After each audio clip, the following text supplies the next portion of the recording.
I know this thing is on, and I know that you can hear me. Nursing and healthcare needs advocates and activism. So what are you waiting for? Let's do the damn thing.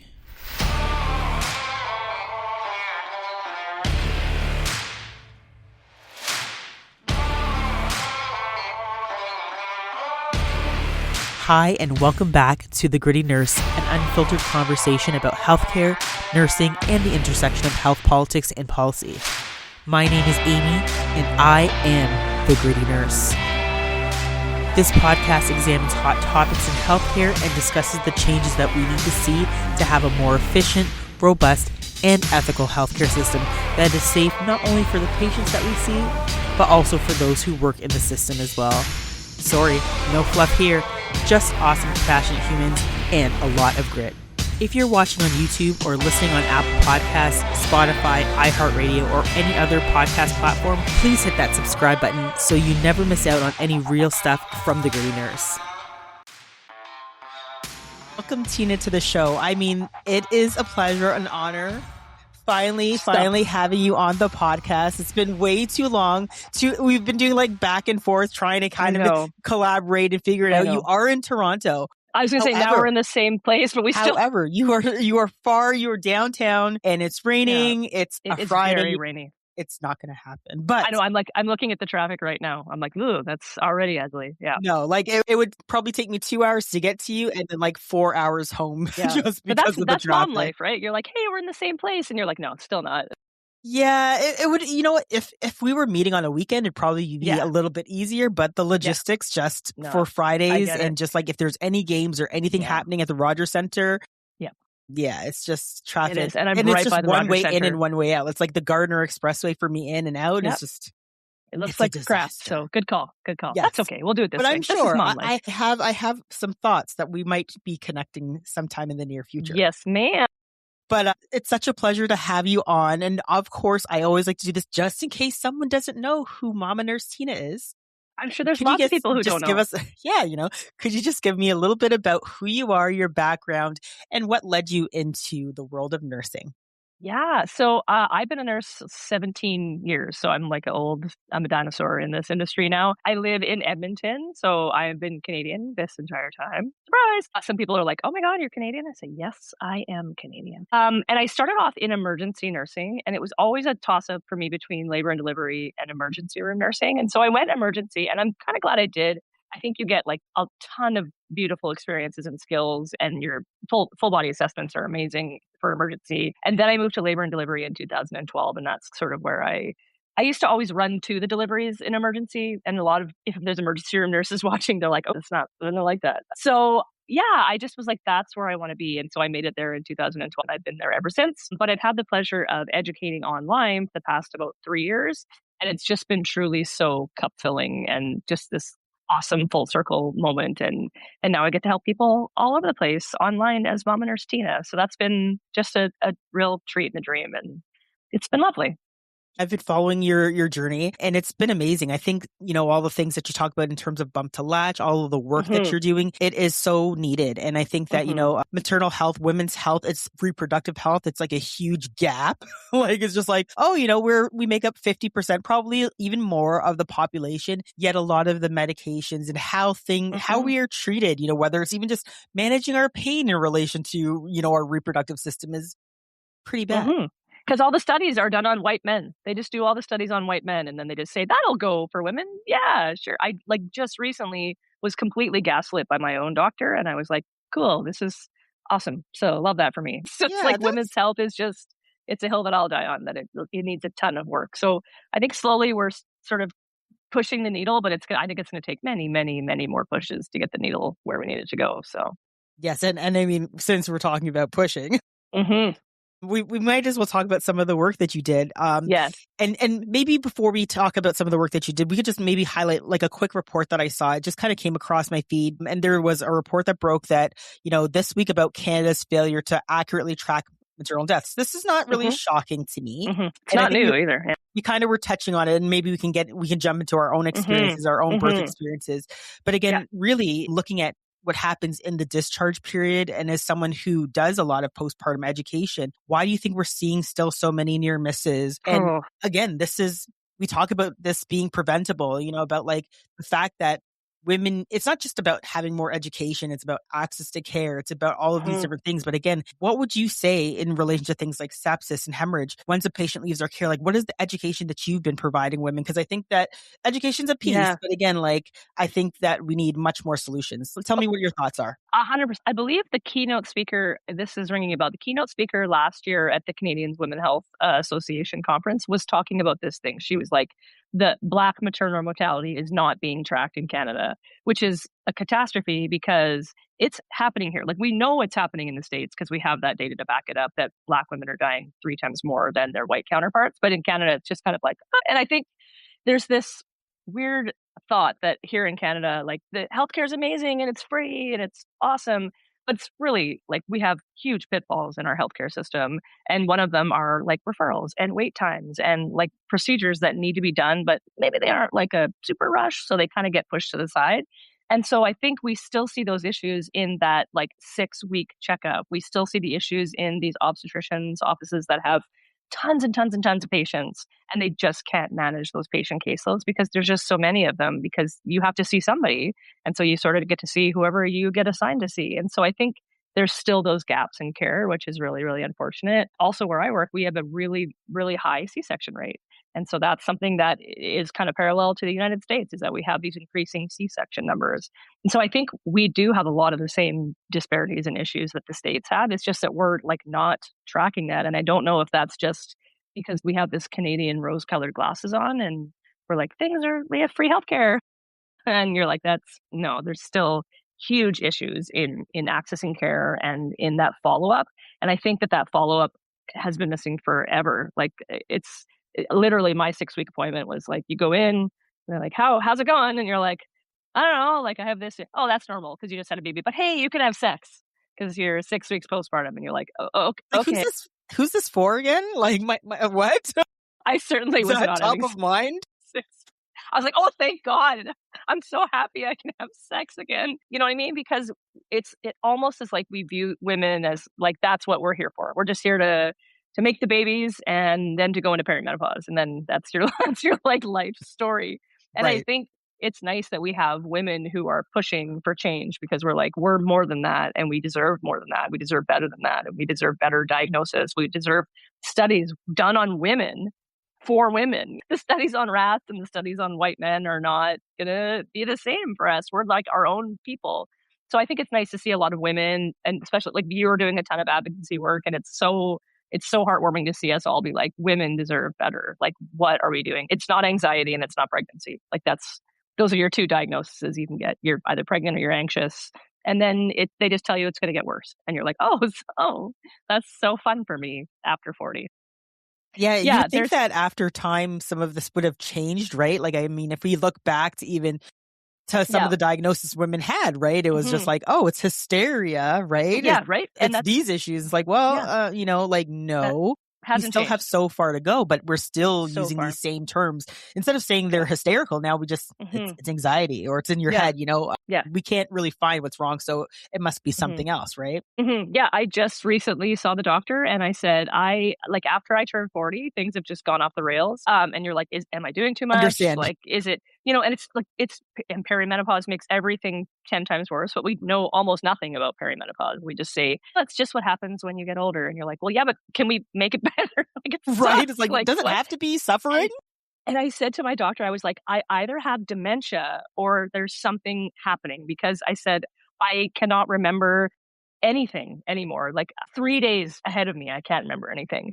And he looked at me and I said, I'm thinking maybe it could be ADHD. Like, maybe I have had that this entire time. I said, I've been reading, because I did my own research. I said, I've read that perimenopause can amplify symptoms, and often women have masked effectively for so long, by the time they kind of get upwards of 35, 40 years old, they're exhausted from masking all the time. I said, I could literally not keep my eyes open, except at bedtime I can't fall asleep because my brain won't stop going. And he looked at me and he said, the same person? Yeah, right? But yeah, most women are, right?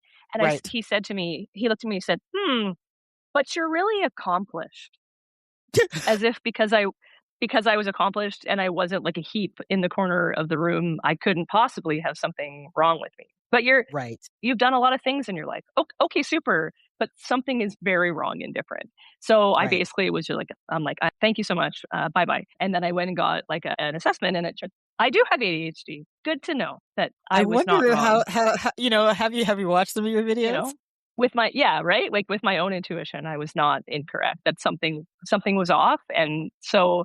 But that's an example. It's like if you're, if you're not struggling in the trenches, then you're probably fine because you're a woman and you can do it. Like, yeah. So women's health it needs some power players to It needs a nudge lot of it. work, and Yeah. even just backing it up to the fact that when we were talking kind of about, the in relation to like birth rates and morbidity, Mhm. mortality, the whole part of like, yeah, we have this robust Canadian healthcare system. It's the fact of the matter is you can't change what you don't measure. If we don't Yeah. measure that, Right. here are the gaps. Here are, let's look at it not just by, Mhm. by birth, Mhm. but maybe let's look at it by race, ethnicity. Well, race again, Mhm. okay, let's look at it by Yeah. ethnicity. Mhm. Again, putting that quality, that health quality, health equity lens on to the work to say, Mhm. okay, we have huge issues here, but if we don't measure, we can't That's right. really say that there's a problem. And I think that's kind of what we're starting to see in our healthcare system, where, we continue to juxtapose ourselves against the US. And yes, their system is not the greatest because of their insurance and various different things. But again, at least they're doing the research. Like we need Mhm. to Totally. do the And research, and we need to say it's not good enough anymore to be like, well, that's what's happening out there, but things are good here. It's like, no, Mhm. people are seeing the cracks. We're seeing the cracks as women. We're seeing that we're being Yes. left behind, and now it's time to do something. And I'm glad again that you and many other women have stepped into these spaces to say it's not enough and we need Mhm. much more attention. And really, I love your work because you're empowering women to go about this in a very different way too. To like, knowledge is power. I don't think people realize Yes. how important it is that if you have, evidence-based knowledge, you're being equipped, you can then go to your provider and be like, yeah, you Mhm. know what? I gave you these symptoms, but I don't feel comfortable with what the assessment or the diagnosis you're giving me. I'm going to go elsewhere because I've heard other things. Like, I think that is so powerful for women. So it's so important that, in terms of the work that you're doing, because I think that we need people in these spaces. Again, Mhm. we're seeing groups like the CMA talking about, health misinformation and advocacy, and doctors stepping into the space, but we definitely need more nurses to I totally continue to agree. step in this space. Yeah. I know people kind of like shy away from the term nurse influencer, and I think that you're way more than just a nurse influencer. But at the end of the day, if you're influencing someone to make a decision about their Yeah. health that is evidence based, informed, and Mhm. can improve healthy outcomes in the community, then yeah, we should all be in this We space. should all be And it's fine. be If you want to call me a influencers. nurse Yeah. influencer, I'll take it. Because if I'm influencing, better decision making and I'm using evidence to inform it, why not, I right? agree. Yeah, I agree. And I think that that's important. I always say to people, like, take what you hear on social media and then bring it to your own provider. Because, I mean, the hope is that whoever you're seeing, whether it's for pregnancy or for, anything, perimenopause and mental health concerns, the hope is that the person that you're seeing is an expert in your specific care because everyone's a little bit different that way. And then hopefully they can take that piece and say, yeah, I agree to a point. Here's my thoughts on it. Or I don't really think that that's accurate information. Let's look into that together.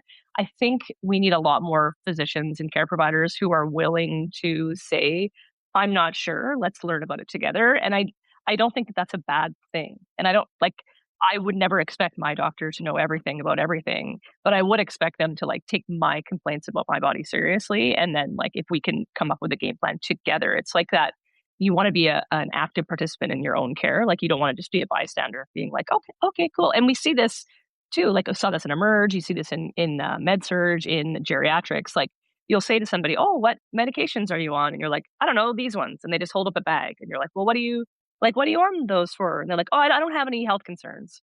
You're like, what do you on this blood pressure med and this, this It's antidysrhythmia? like, It's oh, like, this is a what, blood pressure med? what are you on this blood thinner for? And they're like, oh, I don't know. I think, like, because they're bystanders, because they're just being told this is what you do, and I don't think there's enough people questioning, well, why do I need to do that, or why do I need to take that medicine? So I would love to see more people be, and I don't want people to go out, and no one wants someone to go out and tell their doctor what to do. Like they've gone to the schooling, they've earned their accolades, and they are the expert in their area. But I think what people want is just somebody to be aware that we want to be a participant in our care as opposed to a bystander. And I think that, Hmm. even as someone, we are takers of care as well, that Yep. like at the end of the day, I want to be the driver, right? As much Yeah. as someone might be helping me with my care journey or saying, here's what Hmm. I think might be the issue.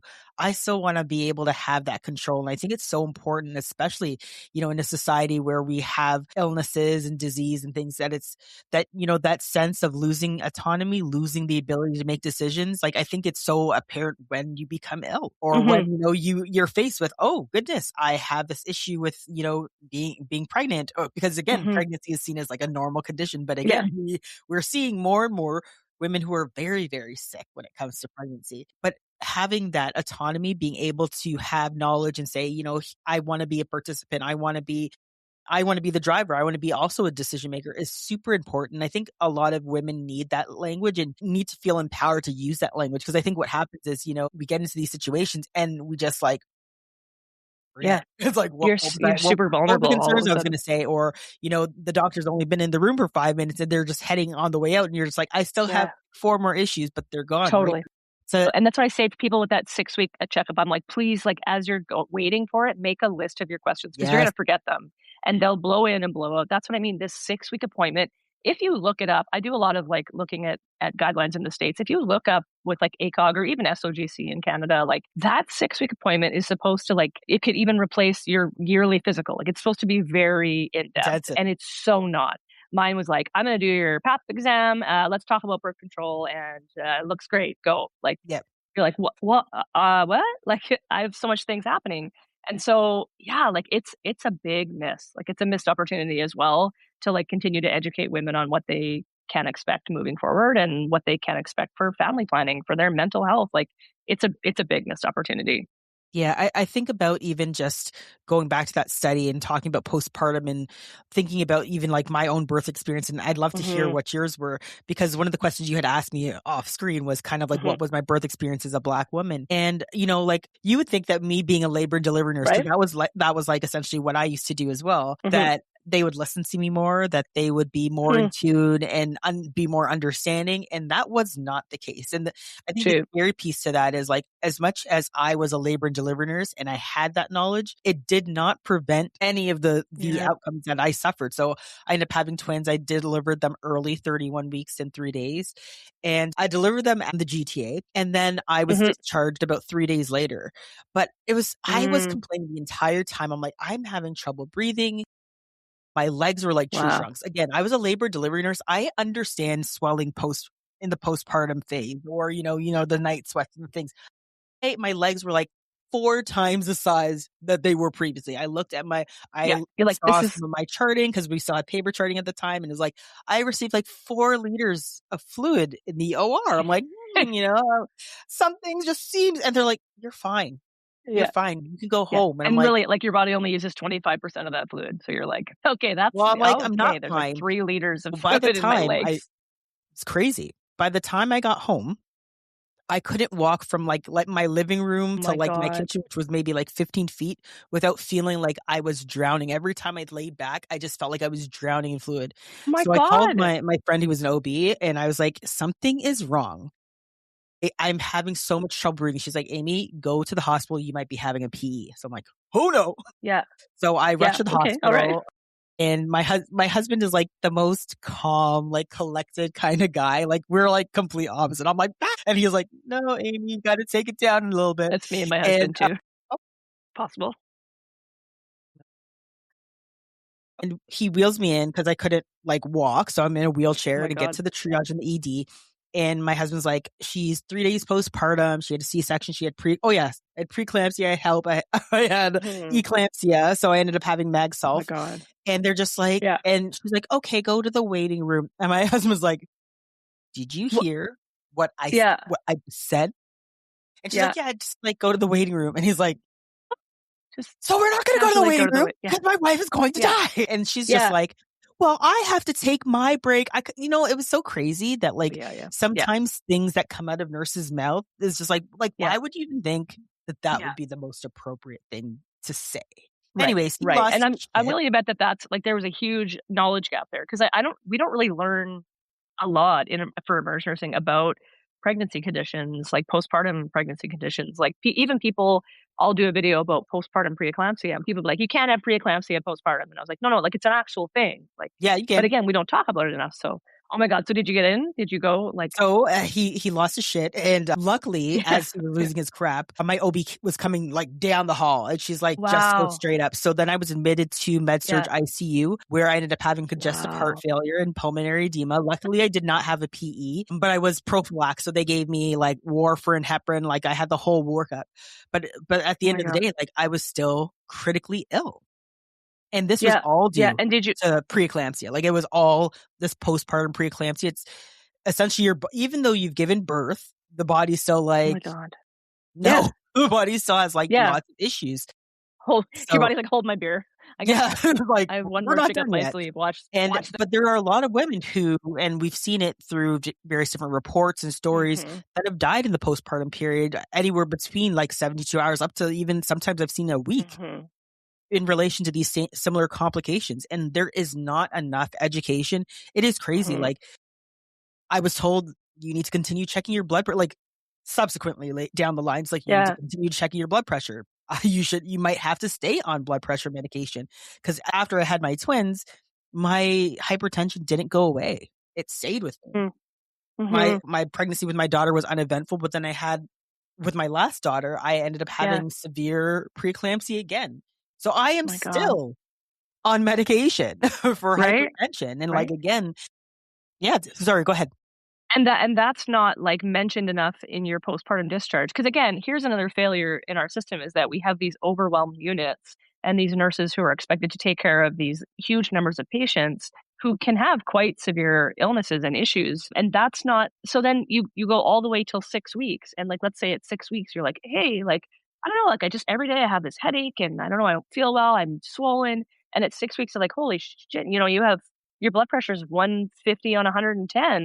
And has it been that way for 6 weeks? Because we just get told, "See your provider at 6 weeks." We don't get told, like, "If you have these concerns, check in sooner." This is like a message that if you can blast this out, you can see your provider sooner than 6 weeks. You don't have to wait till 100%. 6 weeks. Like, that's this number, this magical 6-week number is but I wanna ask you, because I asked somebody else, Dr. Bio, I don't know if you know her, she has a Yes, I very do. similar story. Okay, so I asked her the same thing. I said, in that moment where you were like, something is not right, and you were swollen and you couldn't breathe and you felt like did you think in your head, like, I am right now becoming a statistic? Like, I right 100%. now am part of the statistic. 100%. Crazy, So crazy. that was the experience with my first pregnancy. And Jesus. I couldn't believe that, what was happening to me. Cause again, it's To one know. thing to be a labor and delivery nurse and being on the other end of the bed, and Mhm. then being the person sitting in the bed, and then reading Mm. all of the various different things that have happened to Black women, knowing that, Mhm. this could be me, this is me. Is me. And I took the reins with my last pregnancy, which I Ugh. don't, and again, this is where, like, as someone who understands the environment, I know a lot of women don't have this knowledge. So Mhm. as soon as I was diagnosed with preeclampsia, I went straight into like looking at the various different types of medications that I could be taking. So I was already on certain medications. But again, when I was getting closer to the fact that like I knew that I was going to deliver, I was going to have a preterm birth. Mhm. When I was admitted to this tertiary care center, they were like, okay, we're going to try you down this path. And I was like, you know what? I do not want to go down the same path I went with my twins, because by the time I was so sick, my postpartum period was like Ugh. problematic. And Yeah. I was, I was on eight different Oh my God. hypertensive medications maxed out. Okay. Mhm. And of course, the medical surgical OB was like, we can keep going with medications. And I was like, no, we're not. We are What? not going to do this. I'm like, I want to deliver now. Yeah. I am done. And they're Yeah. like, are you sure? We can get more time. I'm like, I know that the longer she's in, the better it is for her, but it Mm. might not be better for me. That's right. So I was like, we need to deliver. Bring me the Yeah. paperwork. I'm going to Yeah. sign it today. And they Yeah. were very receptive. But I Okay. know that's not a lot of women's ability to Yeah. make that decision, right? Like I know I was in a very unique place, and my postpartum was completely different. Like Mhm. night and day, like able to get up, move around, walk. They Right. also did keep me for 5 days, which was a part Mhm. of my own planning, because I said, they discharged me too early with Yeah. preeclampsia, and I was like, I want to stay for 5 days. And I know that that's not the case everywhere, but I do know that there are certain programs where I think it's called like the 5 day sleep at night. So for example, if you had history of postpartum depression, there's these things that hospitals can put into place so you can stay longer. And again, if you've had preeclampsia initially, your postpartum stay should not be 48 hours. It should be longer. And Oh, I yeah. know a lot of women don't know to ask for these things, but again, why do they have to ask? Like, it should just be the standard of care, right? I agree. And that goes to being like an individualized care plan, right? Like we were like, oh, you had a vaginal birth, you have 24 hours. You had a C-section, you're 2 to 3 days. It's like, well, how about we look at like why they had a C-section or how was the vaginal birth? I mean, I've delivered people with, fourth degree tears and hemorrhage, and they have balloons inside of them to keep them from bleeding out. Like, I think maybe that could be a longer hospital stay, like so. But also that's interesting because as Canadians, like I always think about this.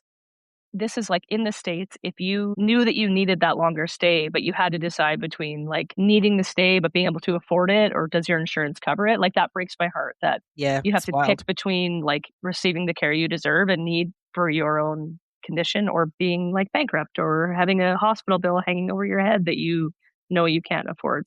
That's, I guess, a plus of the Canadian system is that you're like, I need to stay in longer. And they're like, okay. And you don't walk out with a big bill. So I'm like, nah, like we have issues, but sometimes it works out in our favor, I think.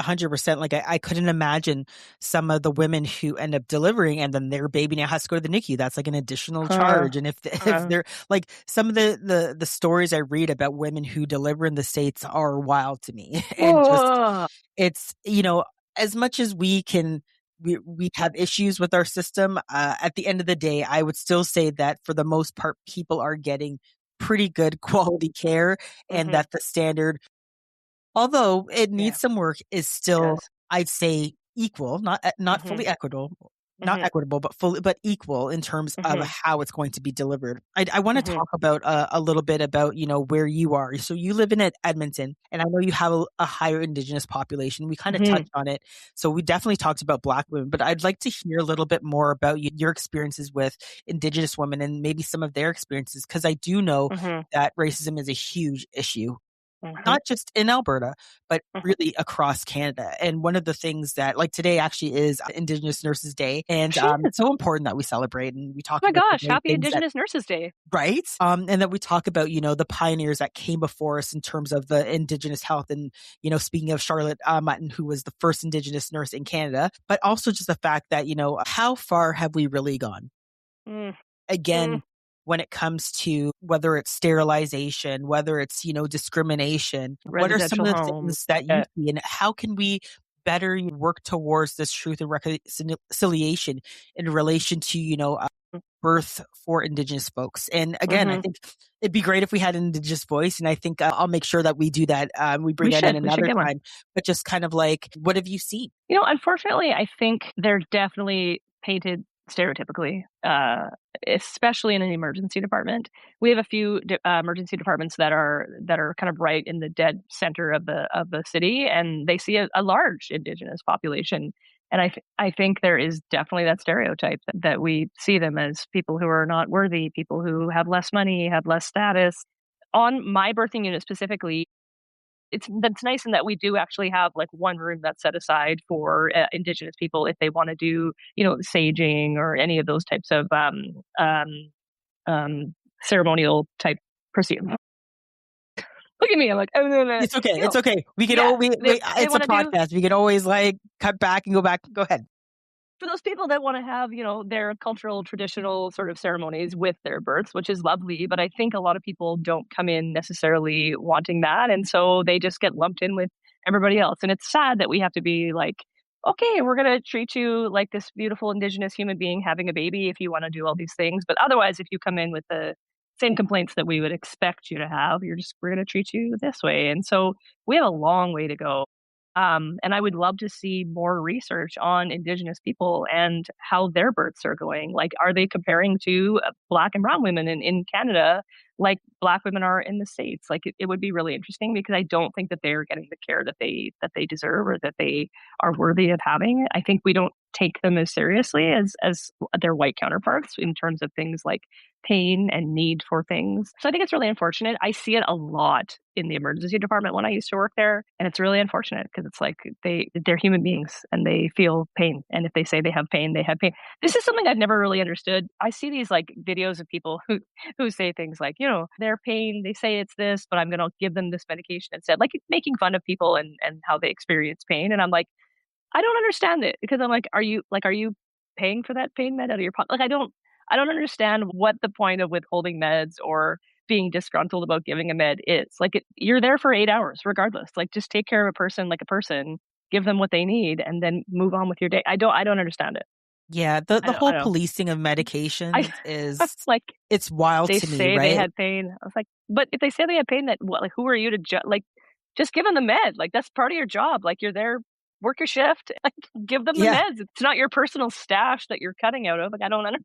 I don't. Yeah, no, I think if we look at like the root cause, again, it's Mhm, built in those stereotypes. mhm, It's the whole idea behind people being, oh, this group might be more susceptible to be addicted mhm. or Yep, addiction. It's all yep. BS, right? And again, I think this is where education and as well, not even just education, again, I'd say is Mhm, always the lowest rung. Forcing functions is highest. But again, if we have some form of a combination of those things, and then at the end of the day, really, it's indigenous. We should be knowing about, indigenous ways of knowing, mhm. traditional forms of healing, and they should be the ones that are kind of, That leading are leading what it. the Yeah. patient care should look like. I know that there are some centers here in Ontario that are like really looking at having indigenous people as like indigenous doulas, having, Mhm, healthcare pathways, or someone who's actually like a patient navigator that's indigenous. And I think mhm, those roles should always be there. Like, it's just like, why mhm, are we inventing these things? These mhm. things should be as Canadian as the maple syrup that we put on our, on our toast, or whatever the case may be, right? Like, these things should be inherent. And it's really surprising to me that, like, there's these kind of like, oh, make like, here, we're going to just do this. Here's this special room. But it's like, Mhm. really, we should be, It it's needs to not be even deeper than that. catering towards, it's like, this is how it should be. And again, I just think to myself that there's so many gaps, even just this week, I've Mhm, been learning so much from Indigenous nurses, just about even, about today, and just learning that there are certain ways and things that they do. And I think it's our role as nurses too, to be like, okay, how can we deliver care that's mhm, more not just culturally appropriate, but that we are understanding, where people are coming from, and learning their traditional ways of knowledge, so we can actually take care of these patients, right? I think at the mhm, end of the day, the onus has to come back on us. And again, I think that I would probably say that, maybe Indigenous nursing voices aren't often heard within our spaces too, right? And I think that's a problem, where we need to make sure we amplify the voices of Indigenous nurses. So again, like, I just think there's so much work that needs to There's be so done. it is. It's like we're just rubbing the surface. Like, there's so much. And then you talked about doulas. This is interesting too. So we know that doulas can go a long, long way in people's care, like that continuous labor support. But I always say, like, if you can try to find a doula that's culturally aligned with you, you're going to see even more benefits. This Right. goes for Black, Brown, Indigenous, whatever it may be. Like, if you hire a doula that you don't align with, like, that just doesn't get it, it's not going to do you the justice that it could do you if you were culturally aligned. So I think that that's a really important point, especially for our Indigenous populations. And like, I'll be in a birth with an Indigenous mom, and what I love the most is like the women that come to support them, like their moms and their aunts and their sisters. It's like, it's really, really cool. It's like a lot of times they'll have this sisterhood of like, you're having a baby, and sometimes there isn't a dude in the room, and it's just like a bunch of us girls, and we're doing the damn thing. So that's something that I've really come to appreciate about it, is that support of the women in their life for them. But if you have a doula that, like I said, that you just jive with, and that cultural alignment is beautiful. Yeah, no, I think that's exactly, I think, what women need to hear. And I know that there are Mhm. some places in the States where they're like banning doulas or banning Oh, midwives. I'm like, what is happening? And again, we could definitely get into the slippery slope of talking about what's going on out there in relation to women's care.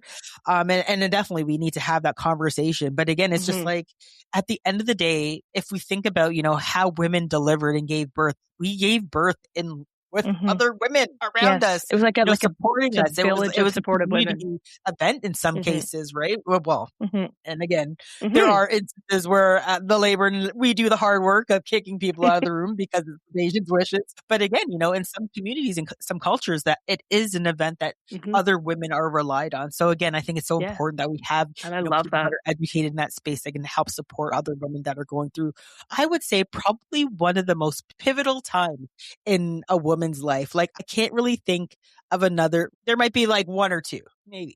That's a canon I think event, in my opinion. it's the biggest. Canon event. Like you cannot, that's it. Like that's the Yeah, you moment, can't really right? top that. Yeah.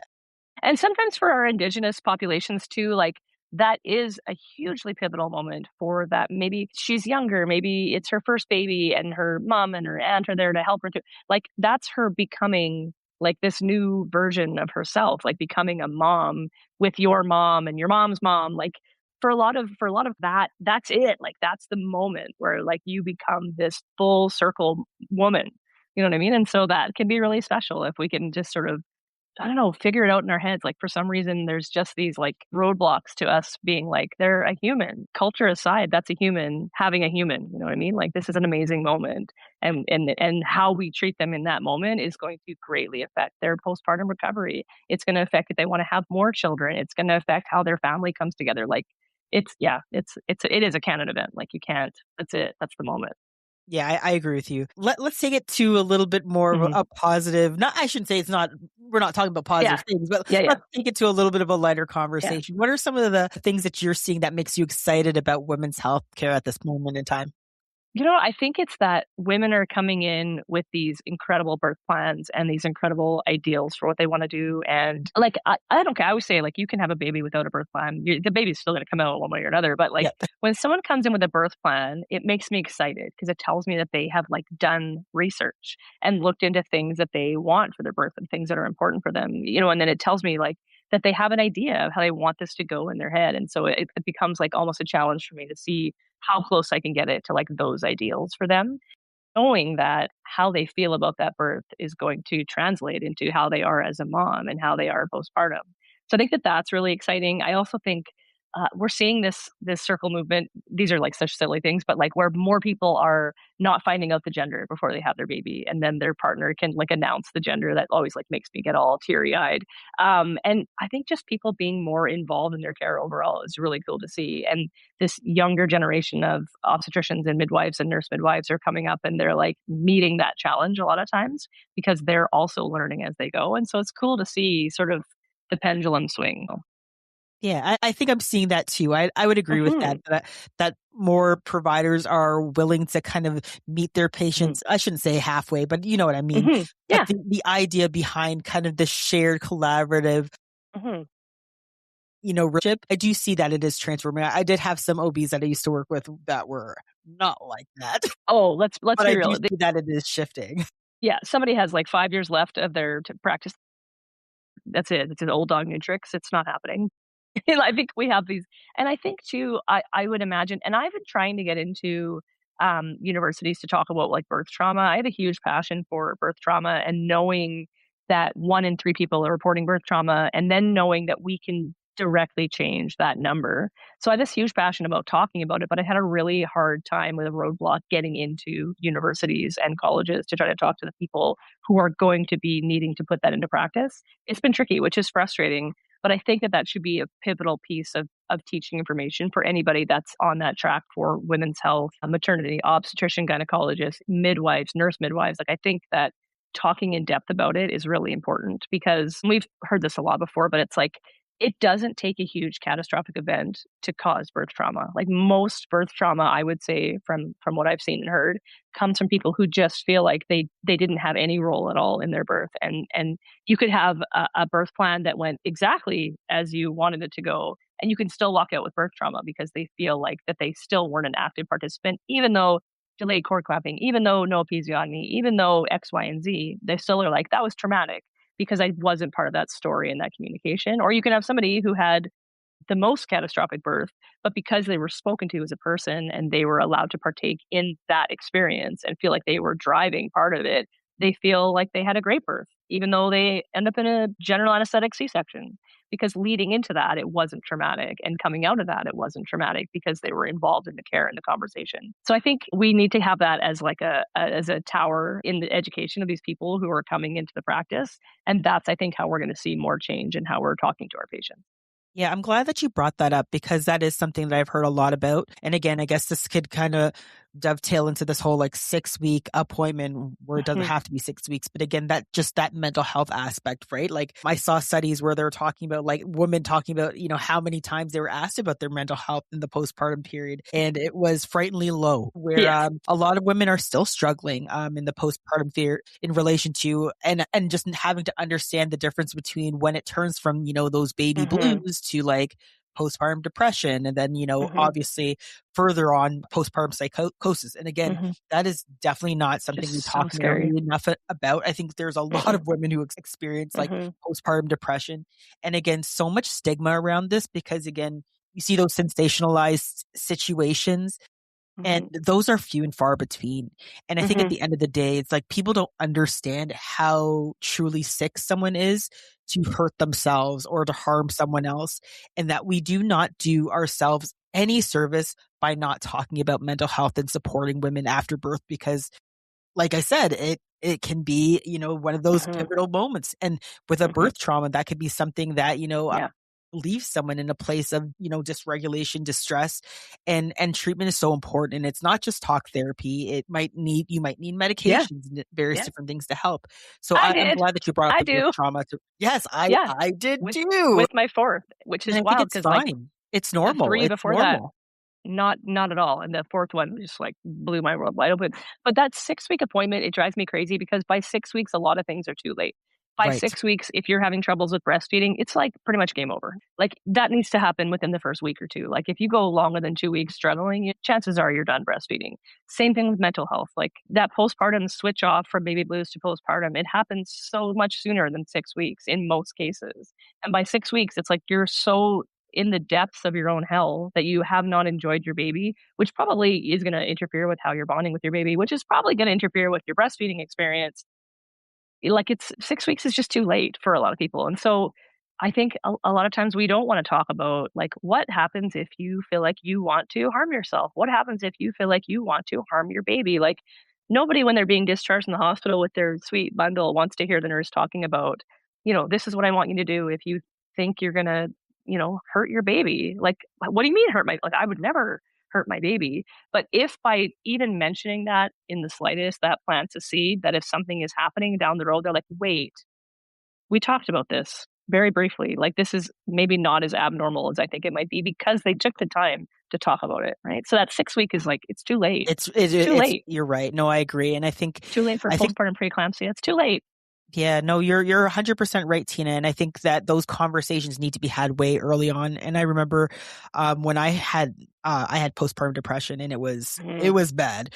And I was very fortunate again because I was a labor and delivery nurse. I came from a culture where we didn't actually speak about these things, but because I was educated and I had, people around me that would have these conversations, I knew that I was like, yeah, my thinking ain't normal. So I think I need a little bit more help here. And there's a lot of women who experience that, who's fearful to just even say like, I don't want to pick up my baby. Which is like, I just feel so sad. I just feel like crying all the time and it hasn't gone away and it's been weeks. You need help. And I think it's okay to ask for help and to get the help that we need. Again, I think the world of women. This is why I did my master's degree in women's health because I really do believe that we're the shit. Oh yeah, a man could never. I always said that. Man could never. Like, are you kidding me? A man could never. Definitely not. But one last thing, Tina. You're a comedian. Yeah. I'm trying. Tell me how you landed into how does birth and comedy and nursing come together? Tell me a little bit about that. I always tell people, they're like, why did you start doing that? Like, that's to me, like people are like, I'm scared of public speaking. They're like, stand-up comedy would be 100 times worse. And it is it's scary. But like my whole life, people have been like, you're so funny. And I was like, okay, so I gave it a try. And the first couple times it was so bad. It was awful. It was almost a year ago today. Like this is like my anniversary. It was so bad. And I phoned a friend and I was like, I don't know why am I doing this to myself? And they're like, Tina, if I picked up a guitar twice, I would not expect myself to play a whole thing. They're like, it's hard. If you enjoy it, keep doing it. But I think being funny in real life is so different from being funny as a stand-up comic. Because like when you're funny in real life, you have the whole conversation to like build the joke to the punchline, and it's already Right. there for you. You like when you're on stage, people just look at you and they're like, "Okay, make me laugh," and you're like, "Shit, okay." So, but the more I did it and the more I relaxed about it, it became really fun. And it's almost like challenging. I think the challenge comes from like the really small rooms where there's like 5 people and like 3 of them are comedians. So you have like 2 people you're trying to like make laugh. I think that's where like the magic comes from. So I've had a really, really good time with it. And I feel like, like as women, we like put everything that we want to do on hold when we have our kids. Like I have 4 kids, you have 4 kids. Like for 10 plus years, it was on hold because I was either growing a baby, breastfeeding a baby, raising a toddler. Like you have a toddler in the preschool, you have like an hour to yourself. Like you don't even come home half the time because like you're like, what's the point of this? So now my kids are a little bit older. Now this is the first year they've all been in school for eight like hours a whole day. And so it's given me this like ability to do the things like to really focus on the long form YouTube, which I love so much because I like to talk. I don't know if you can tell that about me. I like to talk, and it's hard to get it all in a minute, right? So YouTube has been just so enjoyable for me. And then this comedy thing, like having the time to actually put into it, this has been the most cup filling year for me with connecting with people, with public speaking about birth trauma, public speaking about utilizing social media to spread information, doing comedy that like brings me joy and makes people laugh. Like it fills me up to see people having a good time. It's just been amazing. And the people that I've met and that I hope to meet in person soon, it's been just lovely. So I love it. And you can, on my socials, I usually have all the places that I'm doing. I'm doing my first headlining event next month, which is very exciting. Where is that going to be? It's a home in Edmonton. So if y'all are All in right. All Edmonton, right. and I'm There it trying is. to, any of the women's health people, I'm trying to get a little something, something going on for A1 conference in June. So hopefully I can get something going there Oh, that'd be for all so the cool. women's health nurses that'll be out that way. Oh my goodness, that'd be so cool. I Hmm. think that, you put out a really good point there. I think sometimes as women we do wait to do these things that we really enjoy. And again, like I just my dad just passed in March, and I Uh, think that at the end of the day, we always feel like we have more time. yeah, And true. pretty much with his passing, I was kind of like, you know what? Hmm. Why wait? Like, if there's something I really want to do, why wait? Like, Hmm. tell the people that you love them whenever, give those hugs, do those fun things, roll around the snow extra with your kids. I Why love that. We don't wait? need a Right? special occasion to say I love We you. don't. Yeah. I used to have these special plates that my mom gave me. I'm like, break out the What? plates. We're eating Right? pizza on them. Yeah. Like, Right? Like why, wear the why dress. wait? Like Right. And I think put on the I love makeup. that you're doing something that brings you joy, that you feel passionate about. And it doesn't Hmm. matter whether, you're learning and you're growing. That's all a part of the process. And I think that's Hmm. what people need to take away from trying something new, that, Hmm. at least you're trying. Cause I think there's many people who wouldn't even dare, right? I put my hand up to Fair. say that I might not try stand-up comedy. But Yeah. It's again, it's at a the lot. end of the day, I'm so proud of you that you're Thank you. taking life by the reins and saying that I'm going to do what I want to do, because I hope that more women can follow that Hmm. example and kind of take away some of the things that we talked about today. I think So thank this was my year. This was my year. I said, this is the year I'm just going to ask for everything that I want. And I literally have just been like doing the most ridiculous asks. I saw a video actually on this girl that said what did she say? 1,000 chances to get a yes. And so she's just been asking for these absolutely ridiculous things, like messaging famous people and big CEO people. And she's like, surprisingly, a lot of them are just saying yes. Yeah, And so I you'd be said, to hell with surprised. this. I'm just going to ask for what I want. And so far, it's working out very well. So just ask for it. Just ask for it. Worst, I tell my kids, worst thing that'll happen, they'll say no, and nothing changes. And nothing Best case, they'll changes. say yes, and you don't know what you've just cracked wide open. So You're just 100% ask for right. the That's thing. that's my husband's mantra. He's a social worker. He's like, never be afraid of a yes. Yes, So just right? just go out there and do it. So I mean, Such a there might pleasure. there might be more to come. Who knows?